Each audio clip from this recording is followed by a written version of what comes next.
potatoes are looking beautiful. That's my pride and joy right now. Look at these beauties. We've held these twice already and they're already growing up out of the hills. I got potatoes growing for days. I got 8 rows. They're a red New Orleans potato. And they're absolutely thriving right now. We haven't had to water much. And knock on wood, we haven't had any issue with the beetles yet that attack all the potato bugs. So they'll eat all your foliage. They'll chew these right down to nothing. But we've been weeding a lot and trying to keep them nice and hilled, and so it's my first time growing potatoes and they're coming out really well. I'm kind of impressed. I haven't really seen them yet, and There's some dips. but we've been hilling the potatoes with a hoe, and let me tell you, that is an ab workout. You can barely move for a day after, as you just go through the whole thing just with a hoe. It's so much work. Feels like you did 100 sit-ups. Yeah, it really or is. more. Seriously. Wow, I need to get out here. You want to do some sit-ups with us? You got the cat. She follows us everywhere. Even in the rain. she don't care. She's not a fair weather friend. She just wants to be with us. The other cat got the chipmunk this morning. Oh, good. Well, yeah, but it was like the one left, and he was so cute. I'm like, get the squirrels and the mice, but leave the chipmunks.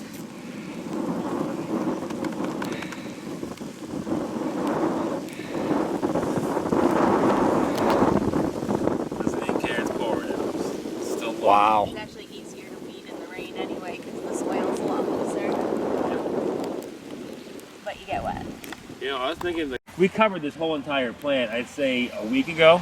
So you couldn't even tell it was only this was sticking up above ground. And now it's grown from that all the way up to this tall within a week. And in a way, it kind of like stresses it, so it sends out all the little tubers underneath, which is what your potatoes actually are, is the tubers from the plant. It just gives it a whole hill of space for it to actually grow into. So those hills all these hills now are just gonna be packed right around it with potatoes.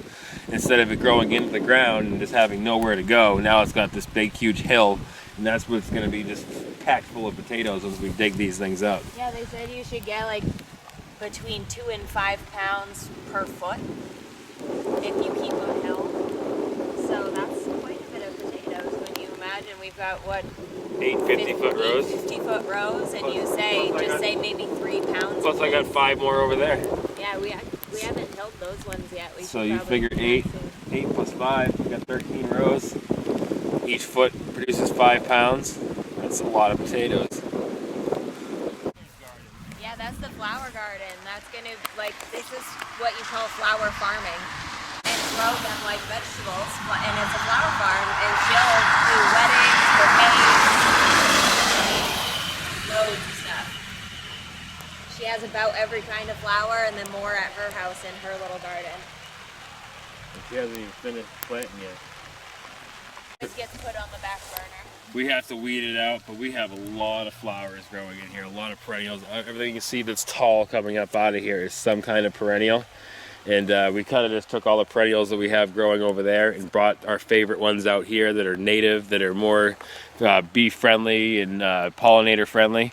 So this can be considered a pollinator garden. So it's feeding the butterflies, feeding them, the hummingbirds, the bees and stuff like that. And it's going to be we're going to try to get certified by the college. And they come, they give you a plaque saying that you made a certified pollinator garden, and they'll give you a little plaque to put out here to say that you've created a pollinator garden. So it's when it was its prime without any weeds. yeah. So, Keep it ecologically friendly, right? yeah, exactly. Yeah. So keep feeding the bees is what we're trying to do. Yeah, because it's not like everyone wants the double blossoms and, the real fancy flowers, but those aren't the ones that are good for the bees. Double flowers are harder for them to get into the pollen, so they prefer the traditional flowers, like the old-fashioned kinds of flowers. So they might not be the most beautiful that you can choose, but every single one of them is the most bee-friendly. And a lot of native stuff too. That's kind of more native to this area. It's the stuff that they're used to having. Their pollen's more, Yeah, it's important. they're more to familiar have to them. Yeah, they want native plants because those are the ones that are tailored towards your native pollinators. Yeah. But this will be an array of beauty once this thing's all. And there's always said and tons of done. volunteer sunflowers just popping up everywhere. We just let them go, whatever ones we can. And It's the kind of edges of the it's garden, a we mess try right not now. to pull any sunflowers so that they end up, and it almost looks like we did it on purpose, but they're all volunteers. Hmm. Yeah, you can check out the holes that are busting for the squash. You can walk right on the plastic. You got your boots today. You're ready for this. You should see the holes that I'm actually breaking in. Put this little tool here. Boom. And there's my hole. Go about every 2 feet. I'm kind of guessing. Say about here. Helps the water too drain down through this stuff instead of just collecting. But it's fun in the rain to get stuck on my stupid tool the whole entire time. It fights me all the way. And under here I have soaker hoses running underneath the plastic. So that way you have a nice, you can water and they connect on the end there. So all I do is drag a hose out here, run it along the plant on the side of this, and this will be watered if I don't have enough rain or what have you to sustain it.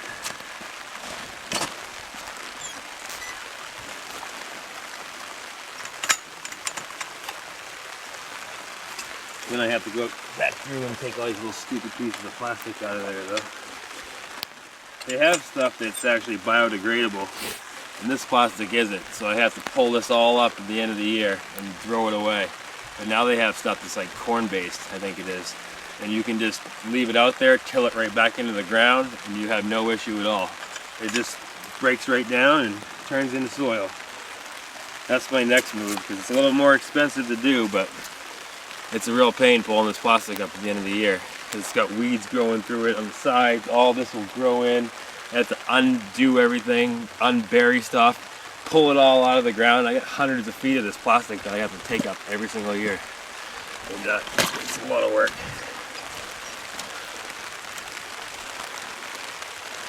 It's nice how the water drains right in there. I'm gonna make sure I get my hose too.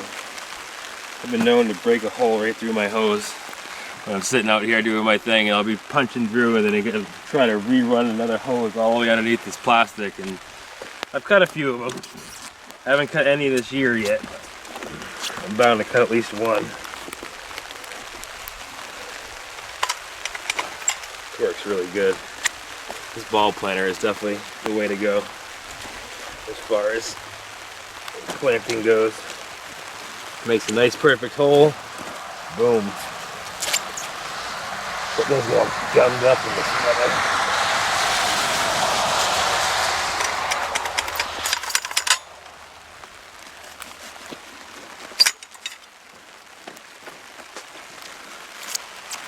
There's probably an easier way to do this. Some industrial way that I don't know. But this is the old-fashioned way right here. See, now I'm stuck.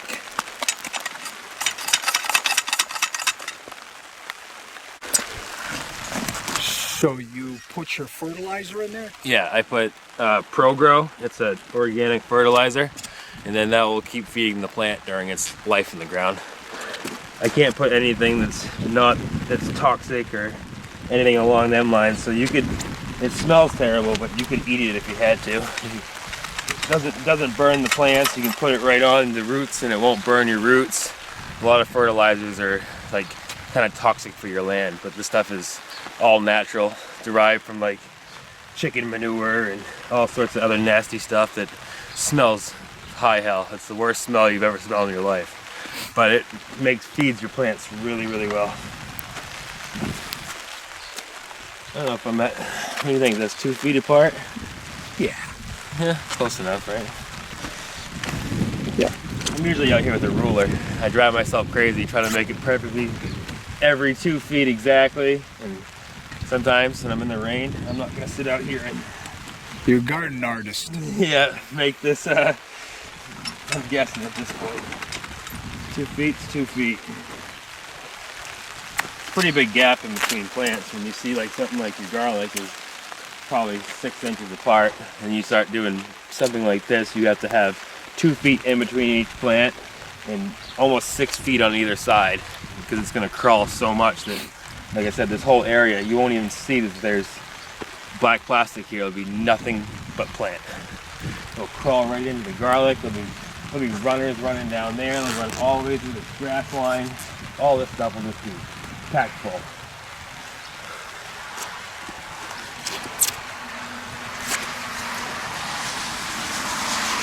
So you think cows grazed in these pastures here? Oh, for sure. Yeah, sometime in the past. I'm pretty sure this was a big onion producing farm a long time ago. This was originally an onion farm, and they used to take a trolley. There was a trolley that went from Atkinson all the way into Bangor, and they would take the trolley in with all their vegetables, all their fresh produce, all their stuff. Everybody would take popcorn kernels. I guess they made popcorn down the road here. There's a whole bunch of different farms, and they would all fill the trolley up, go to Bangor, and they'd put it on the big train and bring it into Boston.